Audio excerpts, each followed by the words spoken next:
नमस्कार. जय श्री कृष्ण. श्री कृष्ण चैतन्य प्रभु नित्यानंद, श्री अद्वैत गदाधर, श्रीवासदि गौर भक्त वृंदा. Enunciating text 55 and text 56 of chapter 21, conversation between Manu and Kardama of third canto, the status quo of Srimad Bhagavatam. Text 55. अधर्मशच्च समेधेत लोलुपैर व्यंकुशैर नृभिः शयाने त्वयि लोको अयम दस्युग्रस्तो विनक्षयति. If you gave up all thought of the world situation, unrighteousness would flourish, for men who hanker only after money would be unopposed.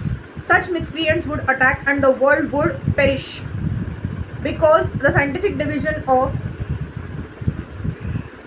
4 varnas and 4 ashramas is now being extinguished, the entire world is being governed by unwanted men who have no training in religion, politics or social order, and it is in a very deplorable condition.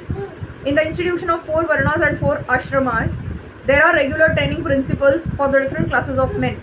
Just as in the modern age, there is a necessity for engineers, medical practitioners and electricians, and they are properly trained in different scientific institutions. Similarly, in former times, the higher social orders, namely the intelligent class, the brahmanas, the ruling class, the kshatriyas, and the mercantile class, the vaishyas, were properly trained.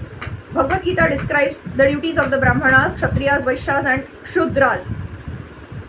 When there is no such training, one simply claims that because he is born in a brahmana or kshatriya family, he is therefore a brahmana or a kshatriya, even though he performs the duties of a kshudra.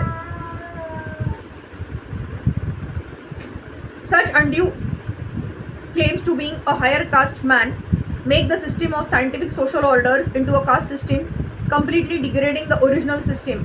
Thus, society is now in chaos and there is neither peace nor prosperity. It is clearly stated herein that unless there is the vigilance of a strong king, impious, unqualified men will claim a certain status in society and that will make the social order perish. Text 56.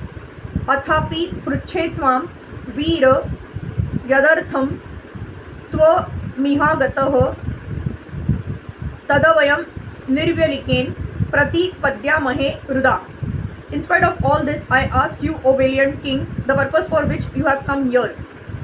Whatever it may be, we shall carry it out without reservation. When a guest comes to a friend's house, it is understood that there is some special purpose. Kardama Muni could understand that such a great king as Swayambhuva, although travelling to inspect the condition of his kingdom, must have had some special purpose to come to his hermitage.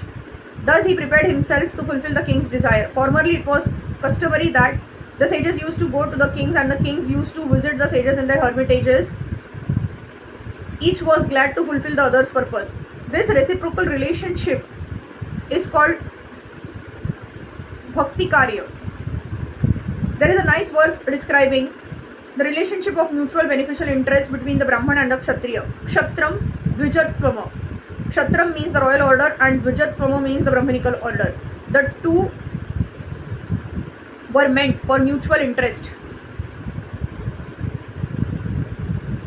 The royal order would give protection to the Brahmanas for the cultivation of spiritual advancement in society, and the Brahmanas would give their valuable instruction to the royal order on how the state and the citizens can gradually be elevated in spiritual perfection.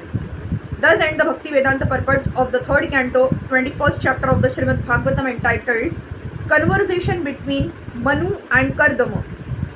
Hare Krishna, Krishna Krishna, Hare Hare, Hare Ram, Ram Ram, Hare Hare.